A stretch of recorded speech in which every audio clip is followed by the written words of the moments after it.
Gum at the Door-to-Door, a national public service initiative.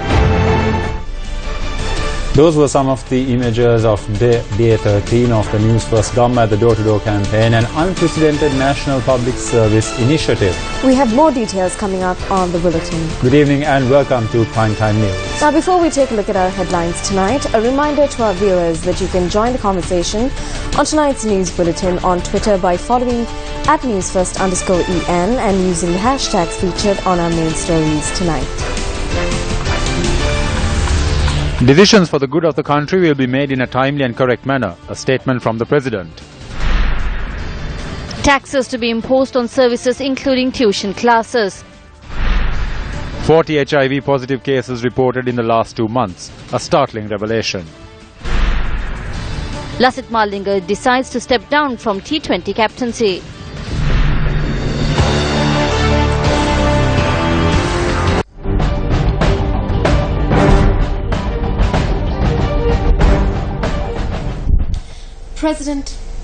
President Maithripala Sirisena says that decisions for the good of the country will be made in a timely and correct manner. The President expressed these views during an event held this morning.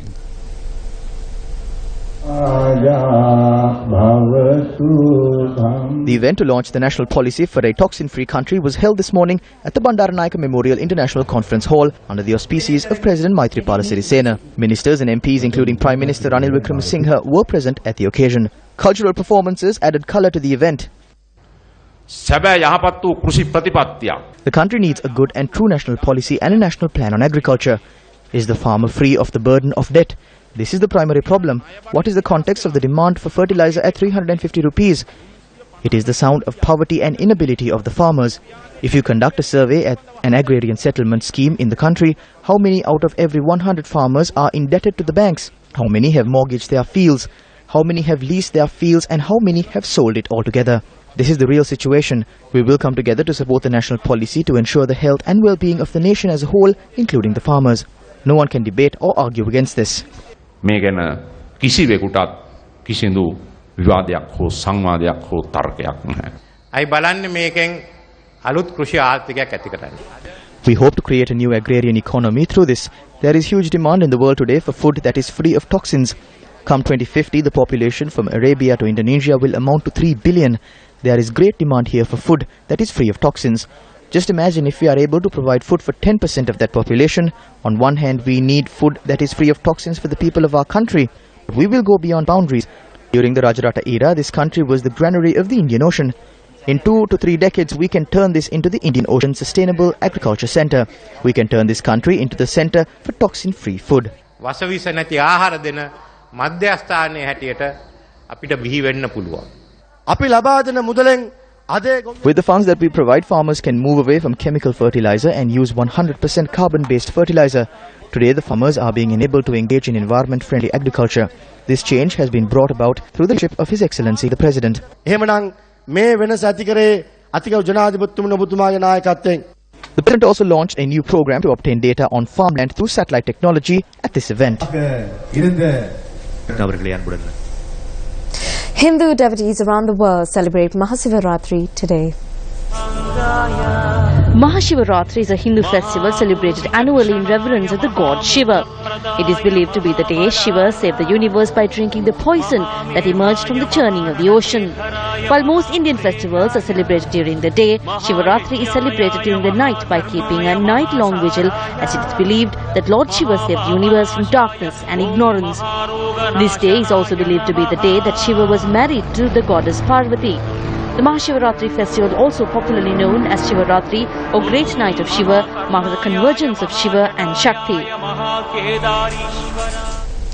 Former President Mahinda Rajapaksa attended a public meeting held in Ratupaswala, Gampaha today. A group staged a silent protest at the Ratapaswala junction in opposition to the arrival of the former president. Our correspondent said that those wounded by shots fired by the army during a protest, which was staged in August 2013 regarding the water crisis in Ratapaswala, also took part in the demonstration today.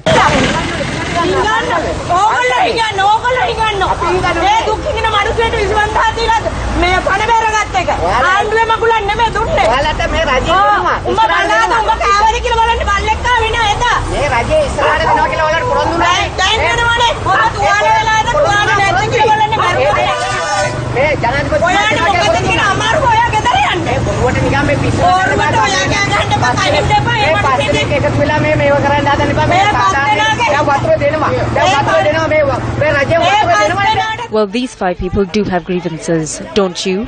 You weren't shot. Just mind your own business. Even though you ate rubbish, these people didn't. This is what saddens us. That is why we got onto the streets. Mahinda Rajapaksa was never there for us, be it in hardship or happiness. Not even on TV did he apologize for this. But we are sad today that he comes here to Ratapaswala after the wounds have been healed. Never did he speak on compensation or anything of that sort. Despite the demonstration, former President Mahinda Rajapaksa attended the public meeting.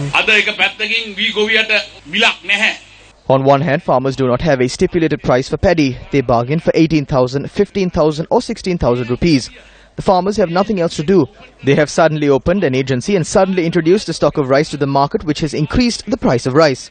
The price of paddy has reduced. Usually when the price of paddy reduces, the price of rice should also decline. But here, while the price of paddy reduces, the price of rice is increasing. This is the new mathematical formula of the government of good governance. Minister of Housing and Construction Sajid Premadasa took part in another social service today. Financial aid worth 50,000 rupees was donated to 650 low-income earning families in the Nonagama area in Ambalantata under the auspices of Minister Sajid Premadasa.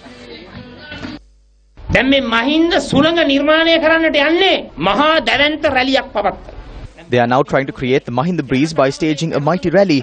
Look friends, it has not even been 2 or 3 years since the public rejected these individuals who were defeated from this electorate.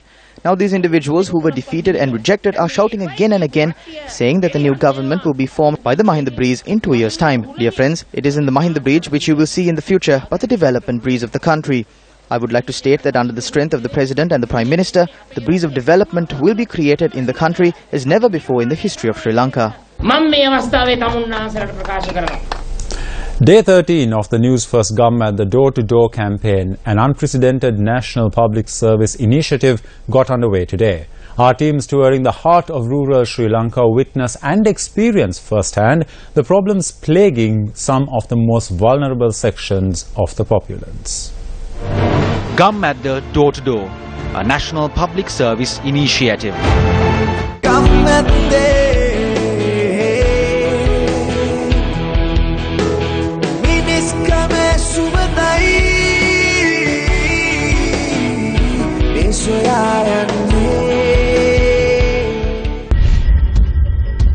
The Newsfirst team covering the Vaunia district visited the village of Vinnagamputty today, where all that is left are the ruins of a settlement. According to first residents, they fled the area during the terror of 1983. This is the Thanikal Kulam tank. Now there were a set of villagers who lived in this area and they were called the Pattikudirapi villagers. Now these villagers were displaced in the year 1983. They were displaced due to the riots which took place in that year. But still up to date, these villagers have not returned to this area due to various reasons. One is that this tank, which supplies water to about 6 villages in the area, is not renovated from the year they were displaced. The team visited several villages in the Vaunia district, including the settlement at Manik Farm. About 800 families who were displaced during the war live in Manik Farm. Newsfirst Sonali Vanigabaduge noted that 90% of the women at Manik Farm are unemployed and enter into married life almost immediately upon reaching puberty, causing them to live in dire economic circumstances. මාත් සමග දැන් සිටිනවා සජීපා. සජීපා ඇයි කියන්නේ මේ ගමේ රැකියා අවස්ථා නැහැ කියලා? අපි බෙන්දලා පස්සෙන් බබා After we are married and have children, we cannot go to work because it is too far to get to work. It takes around 2.5 hours to get to the garment factory. Pad දෙකක් මාර එහෙම යන්න ඕනි. The News1st Gammatha team in the southern province toured the Mathura district today. The team commenced their journey at the Chaitya Kandararama Vihare in Vengamuwa and were presented with a myriad of issues faced by the people there from the outset of their journey.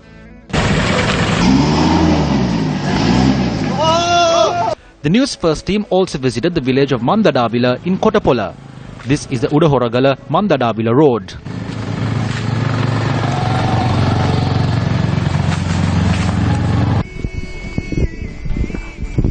The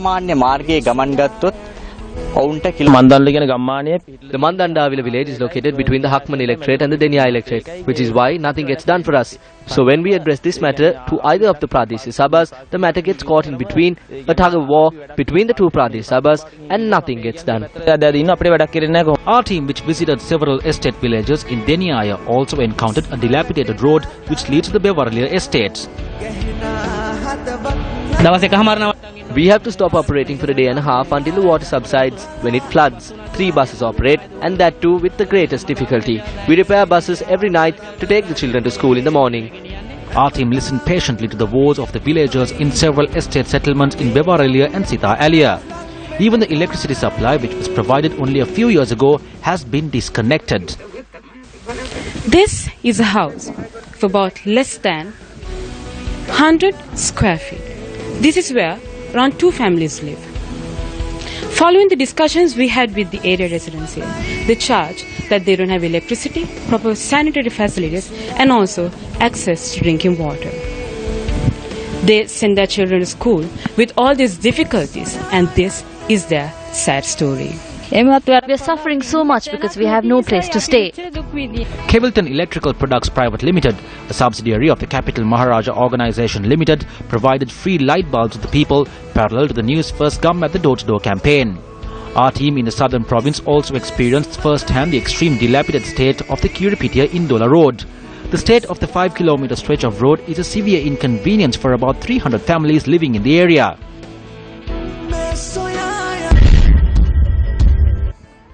The News1st Gammatha door-to-door team touring the North Central province visited Madrigiriya today. Locals of this area who depend on agriculture as a mode of income were engaged in their farming activities to reap their harvest even when our team got there. If these locals do not reap all their harvest today, these farmers say that they will have to sacrifice all their hard work to the wild elephants. However, residents of this area extended a hearty welcome to our Gammatha team to present their grievances.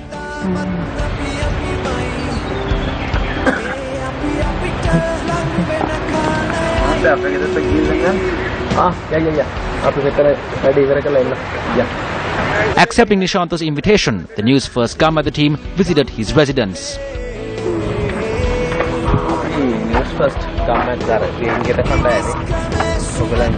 This home, which Nishanta calls his mighty palace, is no way sufficient for his family of 4. Mandula. Nevage dandu attack අපිට කොහෙද දකින්න පුළුවන්. ඔව් වසන්ත ඇත්තටම දඬු වැටක් නම් අපි දැකලා තියෙන බොහෝ දුරට භාවිතා කරනවා එක්ක නිවසක් ඉදිරි පිටට වැටකට එහෙම නැත්නම් ආරක්ෂිත ක්‍රමයක් ලෙස. මෙතන ආරක්ෂිත ක්‍රමය ඇවිල්ලා මේ තියෙන කුස්සිය. මම ඉන්නේ කුස්සියේ. ඔබ ඉන්නේ කාමරයක. මෙතන මේ දඬුවට පාවිච්චි කරලා තියෙන ගයක් ඇතුලේ. මේ දරුවෝ කාමරේ ඉඳලා කුස්සියට එයි කියලා බයට තමයි මේ දඬුවට යොදලා තියෙන්නේ. එහෙමනේ. Gammatha door-to-door, a national public service initiative. Gammatha door-to-door, a national public service initiative.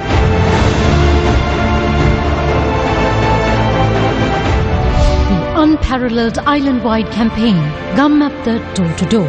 News1st, Sri Lanka's largest and most influential news provider, together with the University of Peradeniya, takes the unprecedented step. Walking from home to home, asking people this one simple question: what would make your life better? From the 24th of February to the 18th of March, covering all 25 districts, ensuring the very last home in each village is covered. A revolutionary campaign with one aim: giving a voice to the voiceless. In other local stories, the latest data compiled by the National STD AIDS Control Program reveals that 40 HIV-positive patients have been reported in Sri Lanka in January and February of 2016.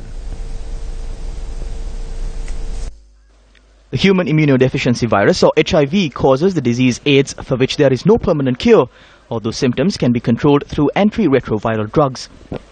The National STD AIDS Control Program says there has been an increase in the number of AIDS patients in Sri Lanka. By the end of February 2016, 40 AIDS patients have been reported. Among them, a majority are those between the ages of 25 and 45. There are also those who are between 15 and 25 too. So far, there are 2,500 HIV-positive patients in Sri Lanka. While 310 HIV-positive patients were reported between 2000 and 2004, this figure increased to 582 between 2005 and 2009. And it was increased to 649 from 2010 to 2013. According to the National STD AIDS Control Program, 238 people were reported HIV positive in 2014 alone. In 2015, the figure increased to 309. Closer study of statistics on the spread of HIV virus in Sri Lanka between 1987 and 2014 shows that the majority of cases, numbering 1,162, have been reported from the Western Province. 707 cases were reported from Colombo district, while 362 and 93 cases were reported from Gampaha and Kalutara districts respectively. The Northwestern Province has the second highest number of HIV-positive patients in the time frame, numbering at 180. The Uva Province has the lowest concentration of AIDS patients with 46 cases. What are the symptoms of AIDS? A blood test needs to be conducted in order to detect patients who are HIV positive. If an HIV positive patient evades medication for many years, that individual would contract AIDS. It is only after they reach the AIDS status that they begin to show symptoms. What we request from the public is to get themselves tested if they have engaged in any unsafe sexual activity. Dr. Lianage pointed out further that a person who is diagnosed as HIV positive must not be ostracized in society. Measures must be taken to stop marginalizing those who are HIV positive. Due to this, people are reluctant to get themselves tested. 50% of the patients who are HIV positive are unaware that they are in that condition.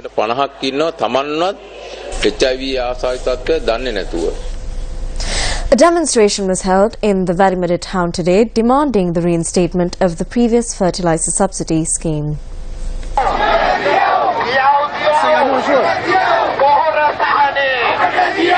Vegetable farmers from Valimada participated in the demonstration and converged on the town centre to voice their protest against the new system for the fertilizer subsidy scheme.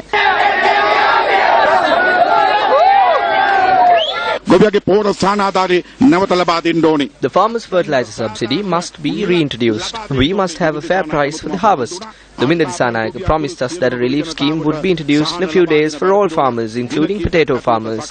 This promise must be fulfilled. At the same time, we warn Ministers Nimal Siripala de Silva and Harin Fernando not to force the people of Badulla to converge on their homes.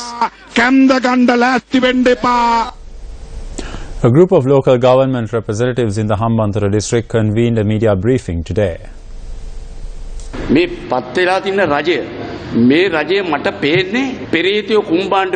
I see this government as a wing that has been covered by greedy insects. It is the SLFP that is holding it aloft. Ministers from other parts have joined with the UMP to cover up their thievery. They have dragged the country into crevice. They have destroyed the country that His Excellency President Mahinda Rajapaksa attempted to transform into another Singapore.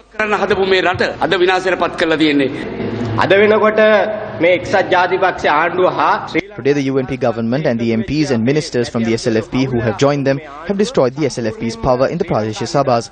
The service that is done by local councils has been abandoned. This government must bear the responsibility of depriving the people in the villages of the services that they are due.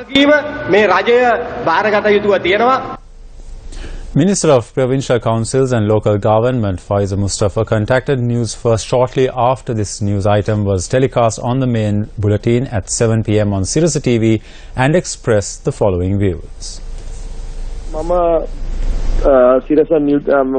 I saw the statement made by the Deputy Chairman of the Beliyatha Pradesh Sabha on the Citizen News. I believe that the previous government should be held responsible for the postponement of the local government elections. It took 3 years to resolve the delimitation process, and it was done inside air-conditioned rooms. There was no direct coordination with the public. The views of local government bodies were not obtained. The delimitation process was carried out according to the whims and fancies of one another. Because of this, I had to appoint a committee to look into this. During these investigations, we had to make changes to 1,000 divisions of the 6,000 divisions. There have been major injustices which have been caused during this delimitation process in terms of communities and dividing electorates, which will cause certain voters to travel around 13 kilometers to vote. This was a process which had been followed. So in no way can we accept the delimitation report.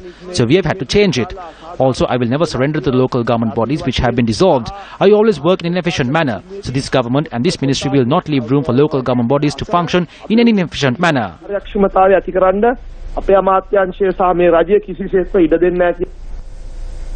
The National Movement for the Protection of Farmers' Rights convened a media briefing in Kandy today and levelled direct allegations at the JVP with regard to farmers' problems. The farmers in Madirgiriya came forward themselves to protest. The Janata Vimukti Peramuna did not intervene in this. However, we saw Andra Disanayake saying that the farmers in Polonnaruwa would be brought to raid Colombo tomorrow. Farmers across the country are rising of their own accord in the face of this crisis. Meanwhile, the JVP is attempting to falsely claim this strength as their own. Today, we must inform the country of the crocodile tears being shed by the JVP. Do not fall for this lie.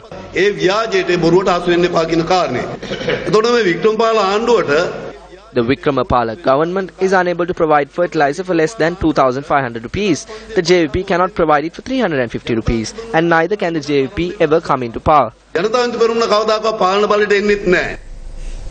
The Colombo Skyline Food Fiesta, organised by the Muslim Ladies Study Circle, was held yesterday.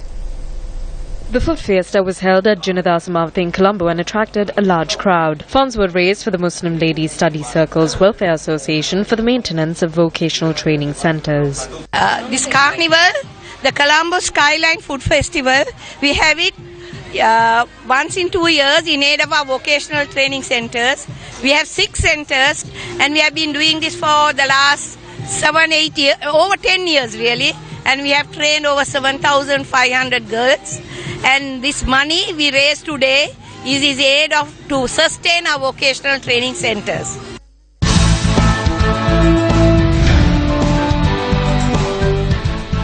Public representatives have taken to the political stage to speak on the apparent rising tide of underworld activity and the recent spate of shootings. Two underworld shooters made a pregnant woman kneel and shot her even as she pleaded for her life. There is a new trend in this country. The underworld has reared its head again. We saw that the president too has turned his attention to this. So we think that the government needs to turn its attention to the underworld rearing its head again after a lapse of some time.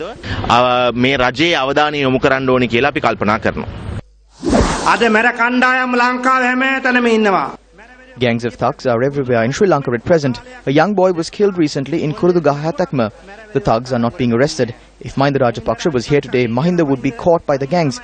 Today, under Maitri Palanaya, pregnant women are being shot by gangs. People are being hacked to death on the streets. This is too much. Even we do not know when someone from the underworld will come and shoot and kill us. This government of good governance is mollycoddling the underworld. They are yet to display good governance. සුරතාල් කරනවා දැන් මේ තවම යහපාලනේ පෙන්නුවේ නැහැ 2014 මැද භාගයේ තංගල නගරයේ විතරක් 5 murders were reported in Tangol alone in the mid 2014. Who was responsible for this? It was the person known as Ukua, who was Namal Rajapaksha's chief bodyguard. So they covered up all of this and are now saying that the underworld has raised its head. It is the same underworld that is acting today. So the Honourable Prime Minister and His Excellency the President will entrust the STF with the task of suppressing this. This was started by the Rajapakshas through persons like Ukua, Amijina, Wambutta and Julampitiya Amare. They made an underworld kingdom in the Hamathura district. We ended that era and brought about a government of good governance. I wish to question if Mahinda Rajapaksha and Namal Rajapaksha are speaking through their mouths. Rajapaksa mahattayai mewa katinda mokenda danna mewa kiyanne kiyala mama prashna ganna kemathi. The recent spike in criminal activity in the country was also discussed on the Newsline program this morning. Minister, you couldn't possibly have not noticed that lawlessness seems to have enveloped our country. What's going on? Why are people being shot? I mean, crime has always been prevalent. Yeah. But I think there is a certain an increase in crime. Yeah. So I think steps are being taken. And the president had to and intervene. law and order has to be more strictly enforced. Yes. But we've had a situation where the president has had to step in because clearly the Minister of Law in charge of the police doesn't seem to be doing a good job at it. I think President had to step in many an occasion. Yeah. I think he had stepped in because when he believes that in society today crime is largely prevalent and something has to be done about it. Yeah. After the war, focus has been given on law and order. During the war, the country's focus was elsewhere, and as a result, law and order with regard to crime there has been an increase. But I think with President taking the reins, things should improve.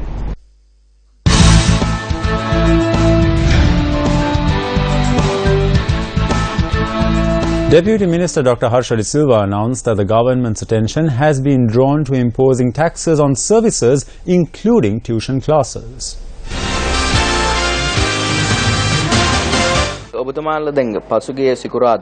A special cabinet meeting was held on Friday. It was said that decisions were made on increasing and reducing taxes and on obtaining foreign loans. What were the decisions?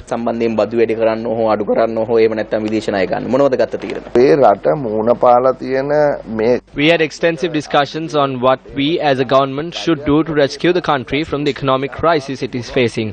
When you go towards Nugegode, you can see buildings with about 1,000 people on each floor. Various things are taught there, but these are all done through cash transactions, so there are no taxes whatsoever. This even happens in classes where people learn why a government needs taxes. An injustice is occurring here. So another tax will be imposed in addition to the payee tax and the capital tax. No, it will not be an intermediary tax. Some people provide services on the condition that payment is made in cash. Why do they insist on cash? So they can evade taxes. Is this right? Should this happen? These are direct taxes. When we are earning millions, we must pay a fair percentage of these earnings as taxes to the government. The Deputy Minister made this revelation during the Arthatarka program, which will be telecast on Sirasa TV tomorrow at 9:30 p.m.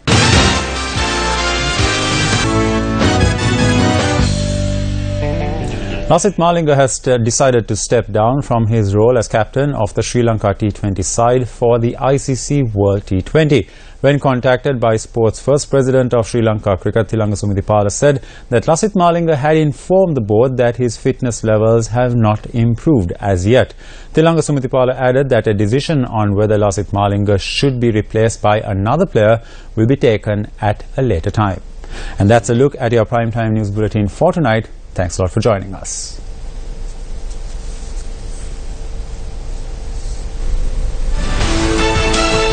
For the News1st team, I'm Shane Silva. And I'm Jitendra Vinasena. Good night and take care.